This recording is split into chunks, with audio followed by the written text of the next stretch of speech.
Good morning, everyone. Happy Labor Day. Thank you, D'Home, for organizing this and having me here. And thank you to you all for joining us here today for being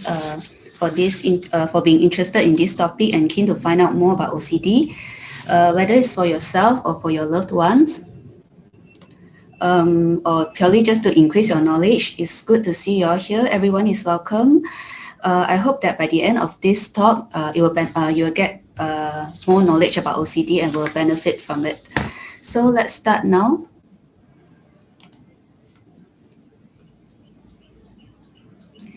Okay, this is the outline that I'm going to cover today. I'll talk about what is OCD and equally important, what is not OCD, types of OCD, the impact of OCD, how common is OCD, what causes OCD, what is it like to have OCD, comorbidity, meaning the mental health conditions that coexist with OCD, and also whether OCD can be treated and how, and also the role of the family members. So OCD stands for Obsessive-Compulsive Disorder. It's a mental health disorder in which a person have recurring unwanted thoughts, urges, or images that make them feel driven to do something repetitively. Basically, it means that the person has these recurring thoughts, urges, or images that and cause them to perform certain actions repetitively. And you can see here mental health disorder. Disorder means that it's severe enough to have caused significant distress or impairment to a person's life. OCD is time consuming. Patients with OCD, they spend more than an hour every day caught up in their thoughts or repetitive actions, and these get in the ways with their important activities that they have to do.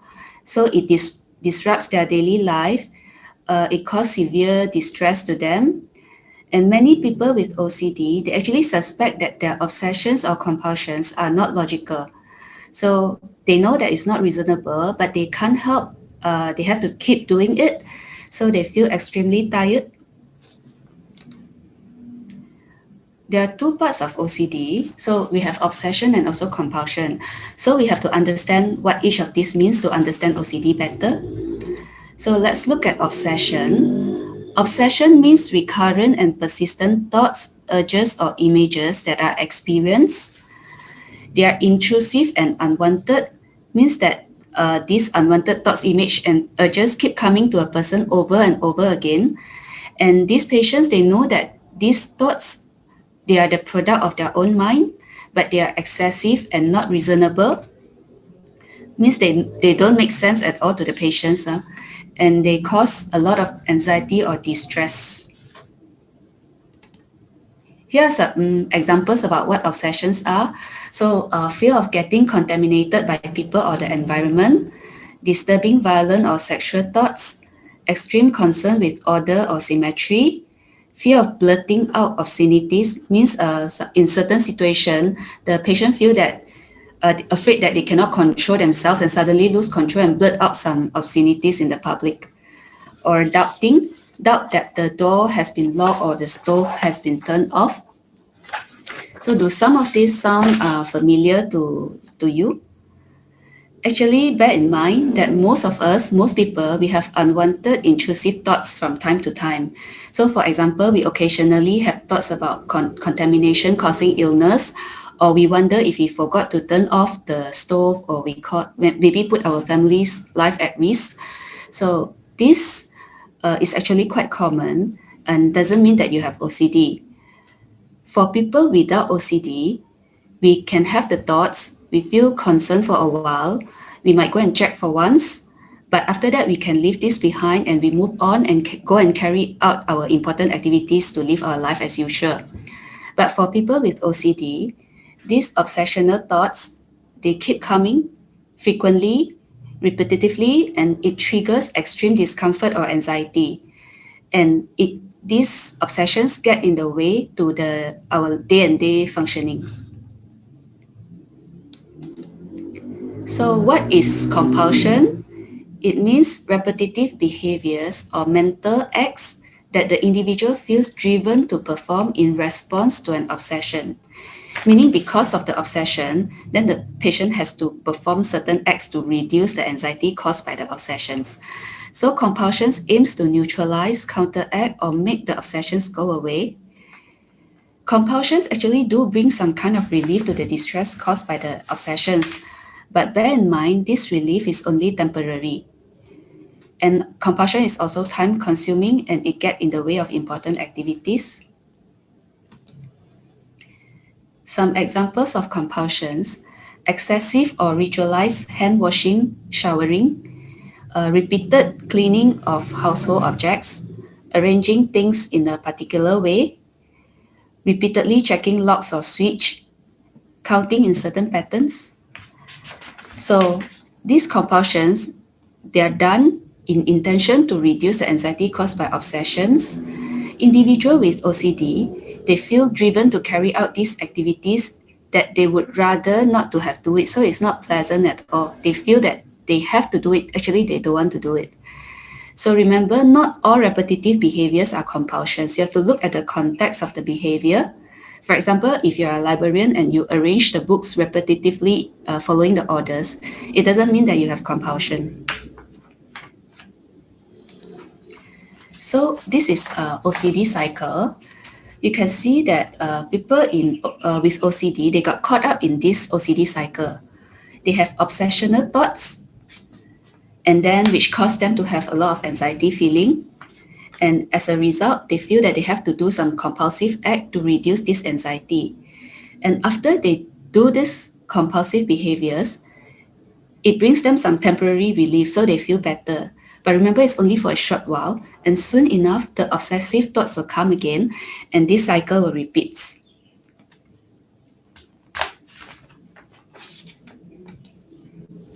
So we know what is OCD. I would like to highlight about what is not OCD now, because I see many people actually misuse the term of OCD. So I think it's good to clarify here. So have you heard of people saying this, something similar lah? Your bedroom is so tidy, you are so OCD. We are all a little OCD. Or he's very OCD when it comes to practicing, that's why he performs so well. Sounds quite familiar, right? But keep in mind, OCD is not an adjective, it's a disorder. So if we frequently misuse the term OCD in that way, we might unintentionally trivialize this illness and put stigma in OCD. So I have to stress it again that OCD is a disorder. It means it causes significant distress and impairment to a person, and it interferes significantly with the patient's day-to-day life. So let me give you some examples about what is and what is not OCD. A man who washes his hands 50 times a day until they are red and raw, most likely is OCD, as compared to a woman who unfailingly washes her hands before every meal. A woman who has to mop her whole house 10 times when she found a grain of rice on the floor, as compared to a man who does housework daily because he likes his house clean and tidy. Maybe he's just being neat.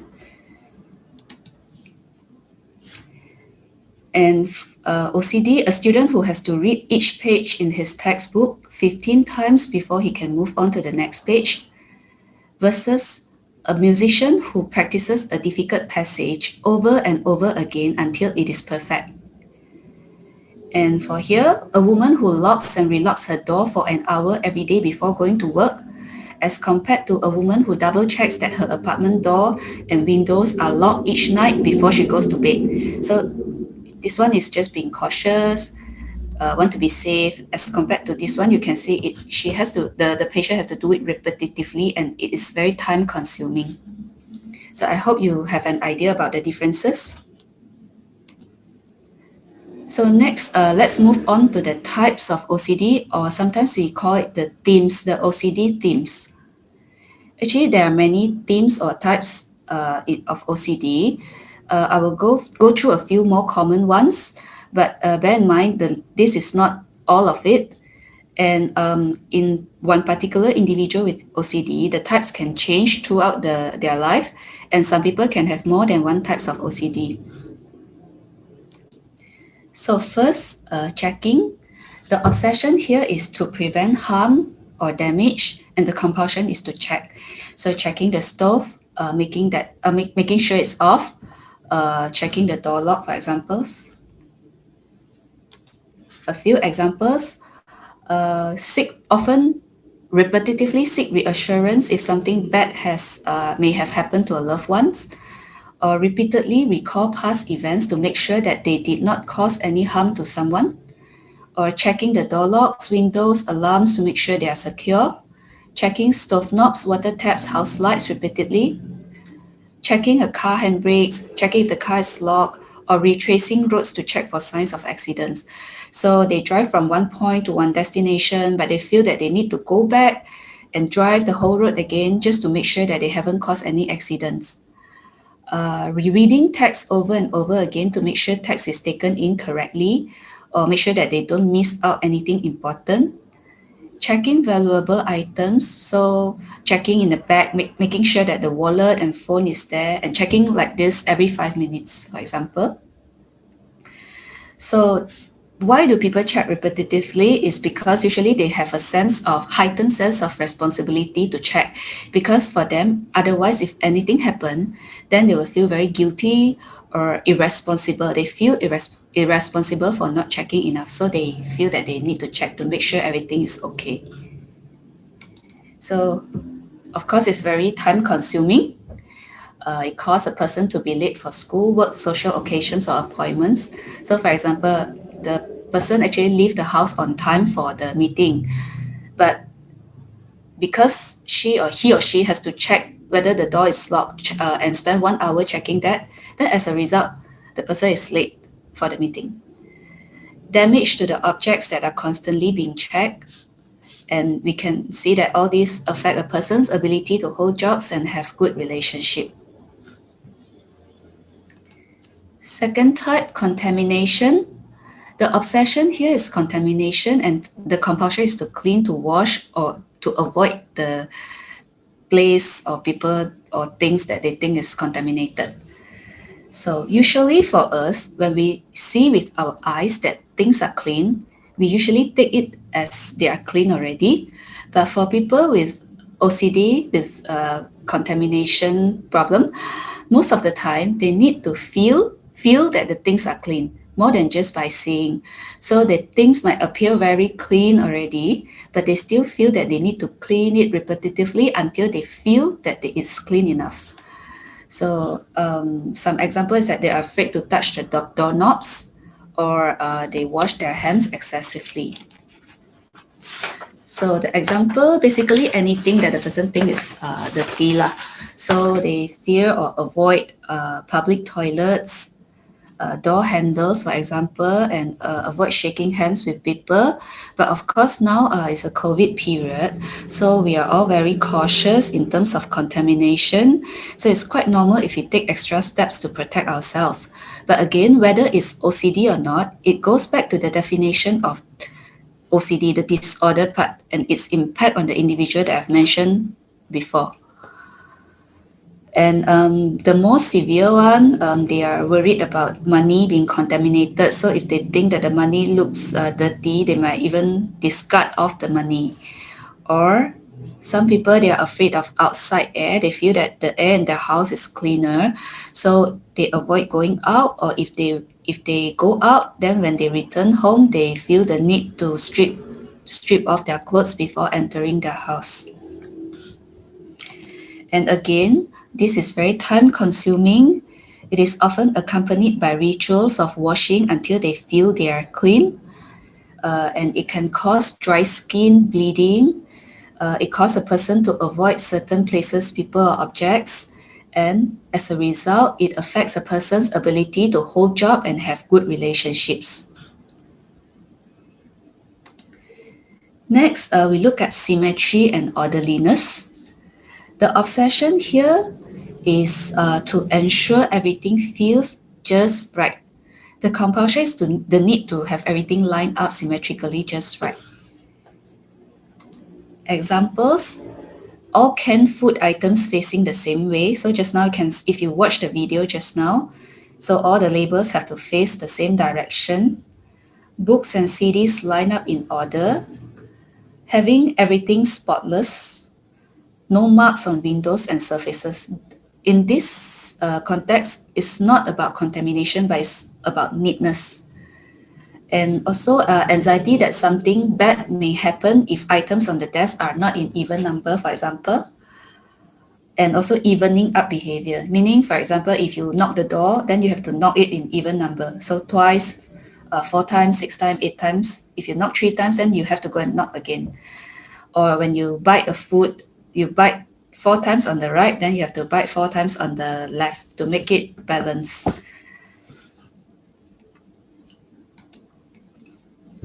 And again, it's very time consuming, it's draining to our mental and physical health.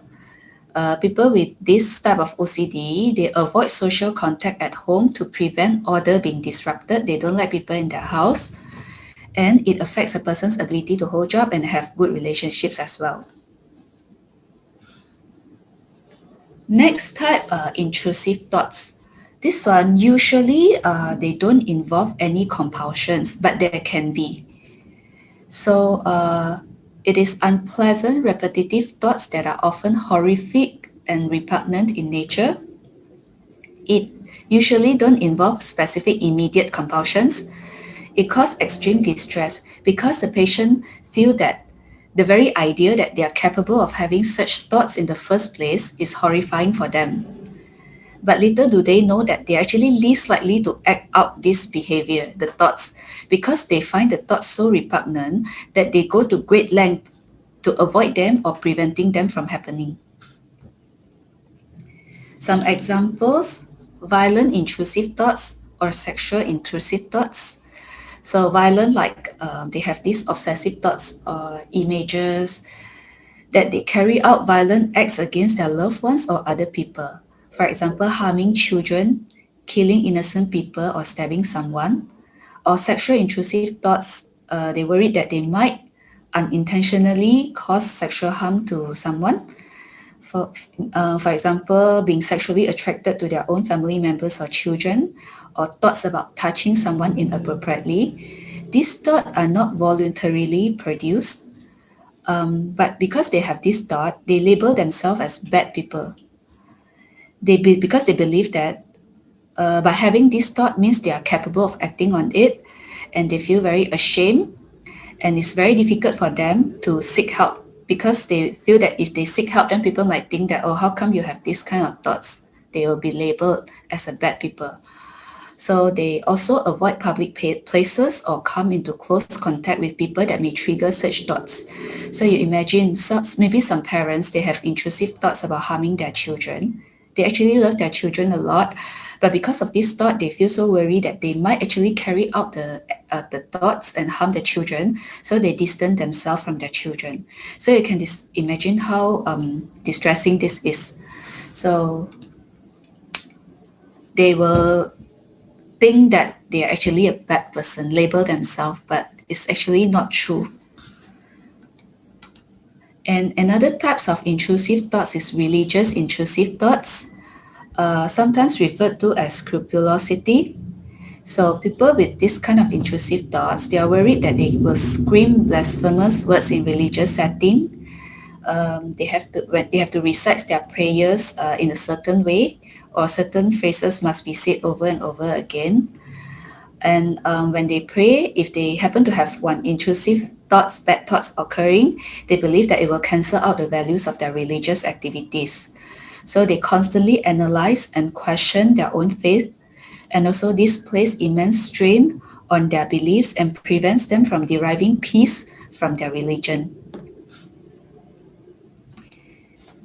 And another type is magical thinking intrusive thoughts, also known as thought action fusion. This involves some compulsions here. So the patients are afraid that, they believe that even thinking about something bad or saying something bad or writing anything not so good in their belief, will make it more likely to happen. So they link actions or events that could not possibly be related to each other. For example, stepping on cracks in the pavement can make bad things happen. So when they walk, they try to avoid these cracks. And or hearing the word death will mean they have to repeat the word life to prevent death. Actually, logically thinking, it doesn't make sense to us. They also maybe know that it doesn't make sense, but they have to do it. They feel like they need to do it. So after looking at so many types, so what is the impact of OCD on the patient? According to World Health Organization (WHO), it ranked OCD in the top 10 of the most disabling illnesses of any kind in terms of lost earnings and also diminished quality of life. The impact is devastating. It affects almost all important aspects of our life, which include education, employment, career development, relationships, and also quality of life. But we don't always see the impact. Some people, they might suffer from OCD, but we don't observe the impact. Only they know. And OCD affects everybody differently. So some people may spend a lot of their time carrying out various compulsions and unable to get out of the house and manage normal activities, whereas others may appear to be coping well with day-to-day life, but they're actually they are suffering a huge amount of distress from their obsessional thoughts. And some people with OCD may carry out their rituals or compulsions in secret to make excuses to avoid social interaction so they can complete their compulsions. And OCD affect not only the patient but also the family members as well. Family members often feel that they have to give repeated reassurance to the patient. They help the patient to avoid certain objects or places for fear of triggering OCD or worsening the symptoms in patient. They even carry out compulsions for patient. Actually, this is not very good. We'll discuss about this later. But how family members carry out compulsions, for example, they help to clean or take things for patients because patients don't want to touch anything because the patient was worried about contamination. The family members sometimes feel the need to follow patient's command. So, for example, the patient say, you have to arrange this thing here and there, then the family will follow. Or you have to take off your clothes before entering the house, then the family members will do the same, worrying that they will trigger the patient. And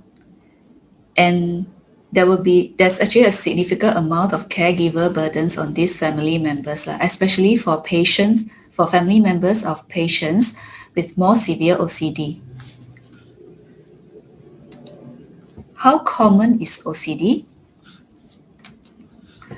OCD affects 1.2% of the population. So for every 100 people, about one to slightly more than one, you can find out one to slightly more than one people with OCD. Anyone can be affected. It's slightly more common in females than males. The onset is usually around late adolescence for men and early 20s for women. So the onset is earlier for men usually, but there's a delay in diagnosis of an average of 10 to 15 years. So it means that the person with OCD, actually they sort of suffer for this long, 10 to 15 years before they get their diagnosis and get treatment. And why is this so? Why is the delay? Because people with OCD, most of the time they don't understand. Due to lack of understanding, they don't know the condition is because they are ill.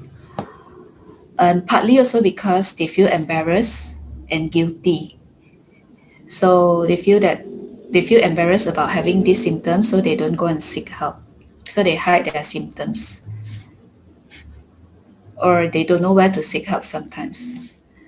And 25% of the cases actually start by 14 years old.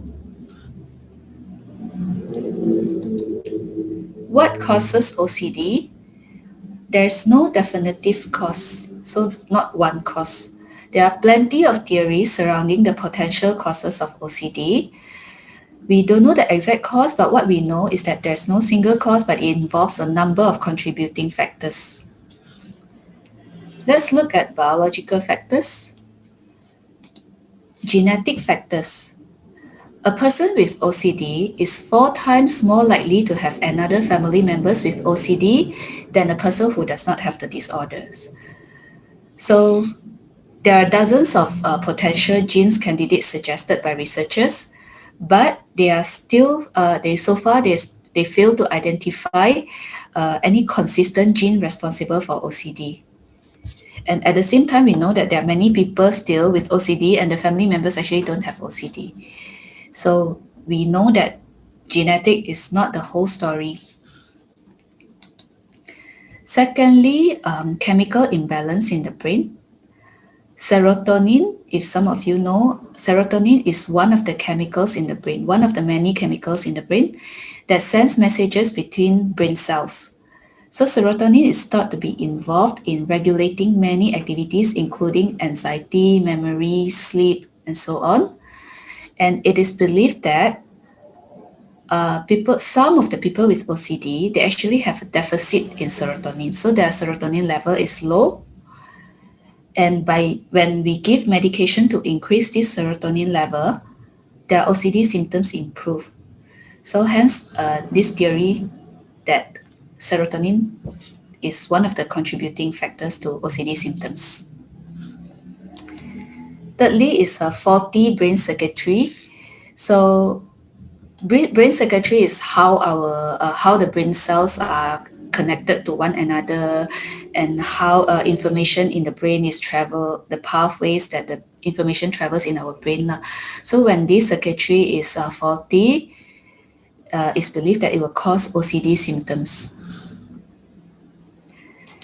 Next one, infection. There's this condition known as pediatric autoimmune neuropsychiatric disorders associated with streptococcal infections, known as PANDAS.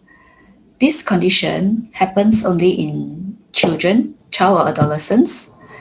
Some children, they begin to exhibit OCD symptoms suddenly after a severe streptococcal throat infection.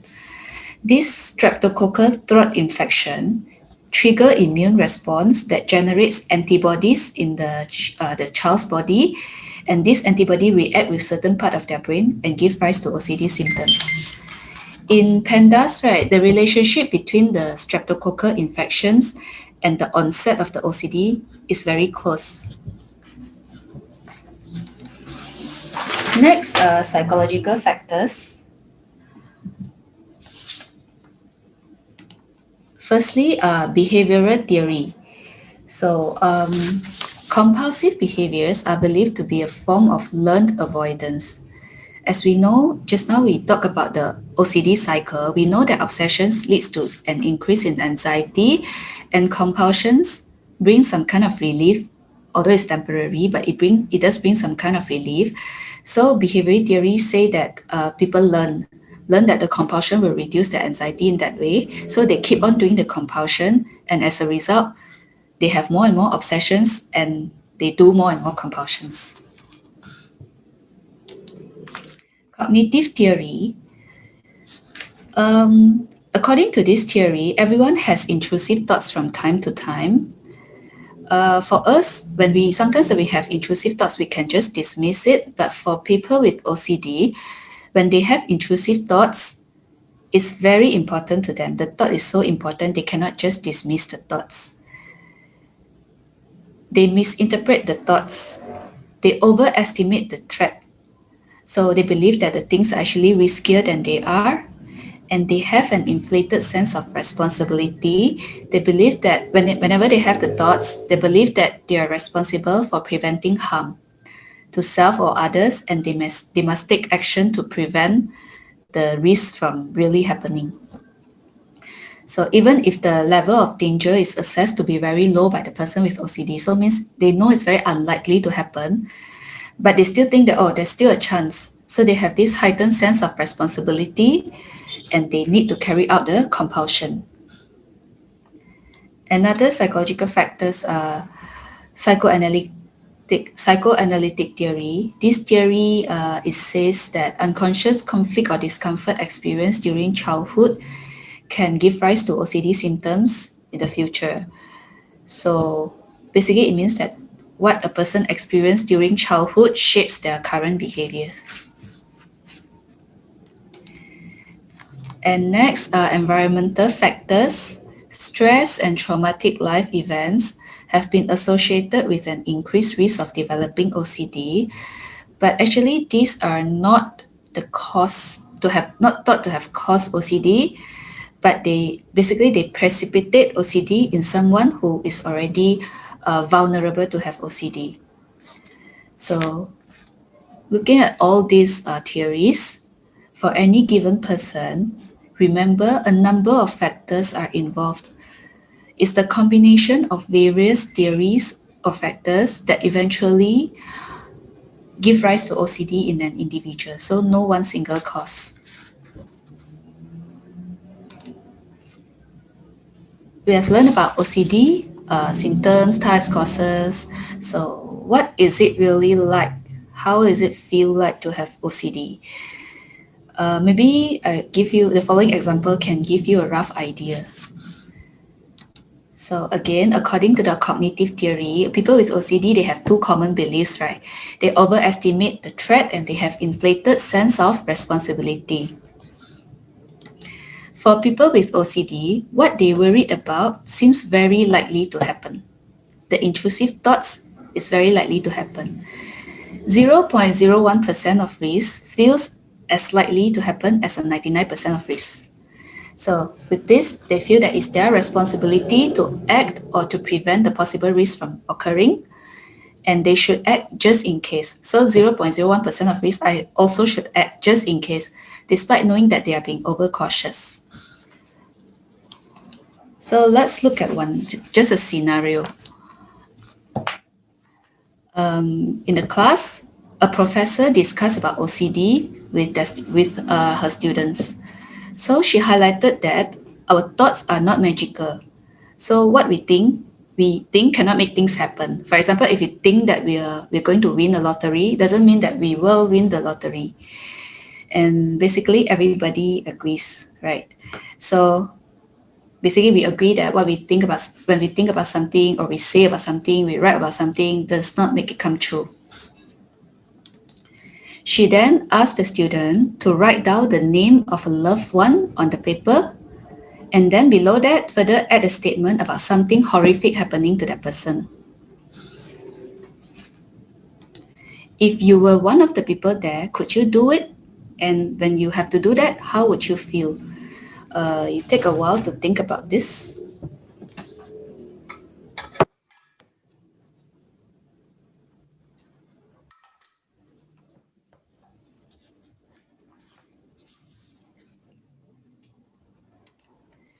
So most of the students, they were unable to write down the statement about something horrific happening to their loved ones, despite knowing that or just agreed that writing down won't make it happen. But many still give out a blank paper. And for those who did, they later feel the need to destroy the paper. They have to shred the paper into small pieces. So these scenarios, it shows us how a thought can be so powerful and make us feel so uncomfortable, and how such thoughts and feelings can lead to seemingly nonsensical behavior. For example, shredding the paper, because you shred the paper, it doesn't really undo anything, right? But after they shred, they feel better. So if you think you will get anxious if you were asked to do the activity, you imagine the power of these thoughts, the feeling of anxiety, feeling of danger, the feeling of being held responsible, and the need to constantly undo things. Then you multiply this feeling by many numbers, and you might just start to understand how it feels like for people with OCD.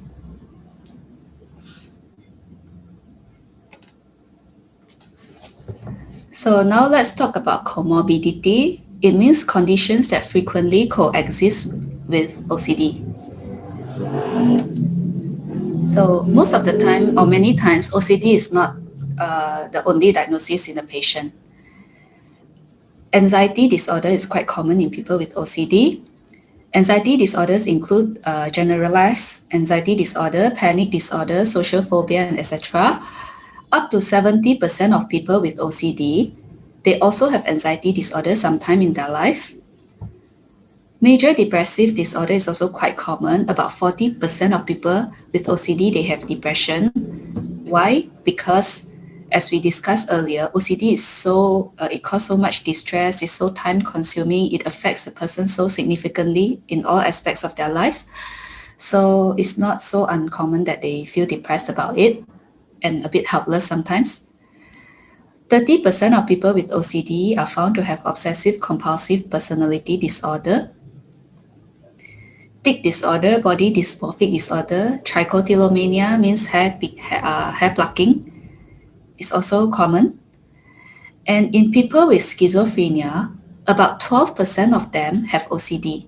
Remember just now we said in normal population is about 1.2%. So people with schizophrenia, many more people in this group have OCD as compared to normal population. Bipolar disorders, eating disorders can also coexist with OCD. Can OCD be treated?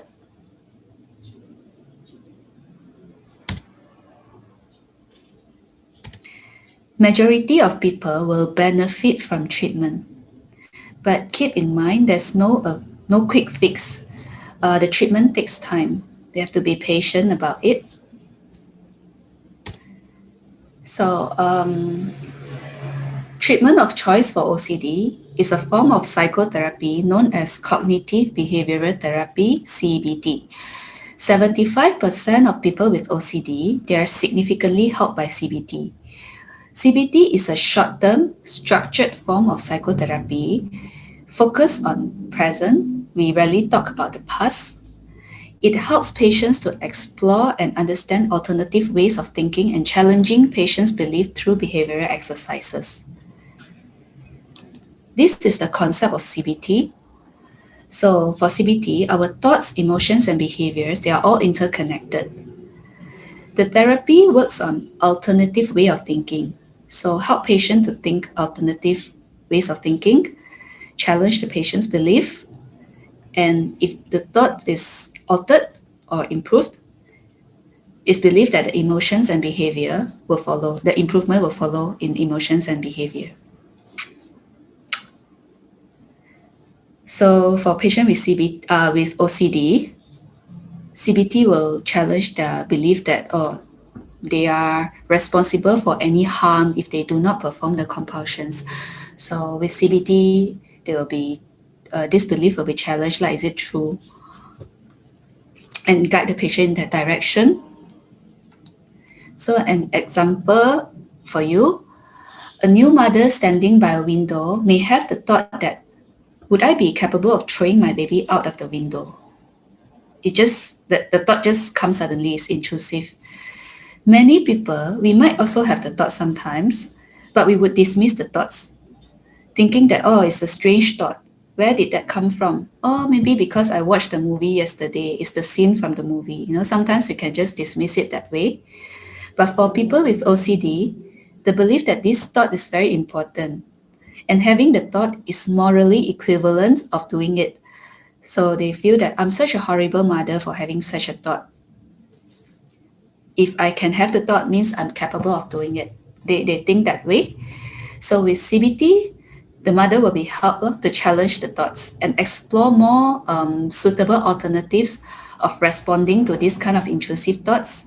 For example, the mother will be guided towards a direction like to think that it's just a strange thought. I've held a number of babies before and I've never hurt any of them.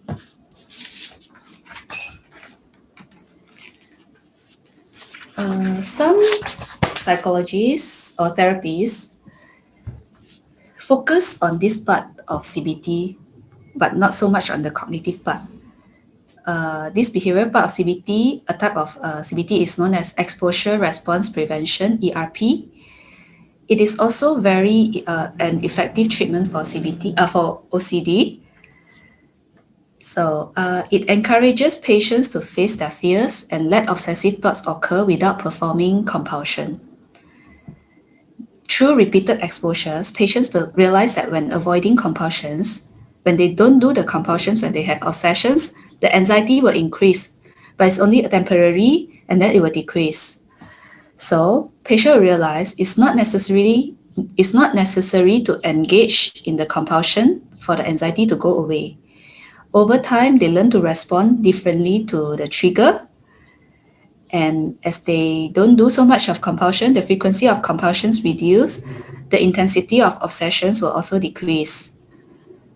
And OCD symptoms will become mild, and eventually they might disappear sometimes, or their effect is not so strong on the patients anymore. Next, we come to medication. Remember, one of the causes that we discussed earlier is this deficit in serotonin that gives rise to OCD symptoms, is the chemical imbalance thing. So I think many of you are familiar with, or you heard about this medication known as SSRI. It stands for Selective Serotonin Reuptake Inhibitor. Examples of SSRI: fluvoxamine, fluoxetine, sertraline, escitalopram. This medication increases the level of serotonin in the brain. Tricyclic antidepressant TCA, for example, clomipramine, it also works in increasing the serotonin in the brain. And for some patients, we sometimes give antipsychotic to enhance the effect of the SSRI. It has been found that by increasing the serotonin level, by giving patients this medication, it doesn't only improve their OCD symptoms, it also make them more responsive to the psychological intervention. So people are found to be more responsive to CBT when they are on medication. Medication is prescribed based on the severity of the OCD symptoms. Not everyone with OCD needs medication, but for those more severe types, then medication plus psychotherapy is the ideal way of management. So we are almost at the end already. Lastly, let's look at how can family members of the patients with OCD helps. Firstly, learn about OCD, understand the condition, understand that people with OCD, they also suffer and they engage in certain compulsions or rituals, not because they want to annoy you or not because they are weak or not because they cannot control themselves, they are so weak, right? We know that OCD is an illness, it's a disorder. Secondly, encourage them to get treatment. Thirdly, be supportive, enhance your communication skill, establish a positive emotional climate at home. Next, this is very important, stop accommodating OCD. We talked about it just now. Family members, sometimes they participate in the patient's compulsions or the rituals. They give constant reassurance. When the patient keeps seeking reassurance, they keep giving constant reassurance. They sometimes help patients to avoid feared objects, places, or people, because it seems like they are being supportive. It's the only way they can help, because they think, oh, if I don't help, then the OCD will become worse. But if you do this, you're actually accommodating their OCD behavior. It won't help them to get better. In fact, participating in OCD rituals allows and enables the compulsions to persist or even become worse. Only when family members stop accommodating the behavior, the person who suffers from OCD can become more motivated to seek help. They can understand the impact of the OCD and the severity of the situation. Lastly, take care of yourself, eat healthy, exercise, adequate sleep, learn to manage stress and relax. so that you're in better state of mind to help. And then of course you can establish a positive emotional climate at home more easily lah if you're in a good state. So that's the end of the presentation. Thank you very much for your attention.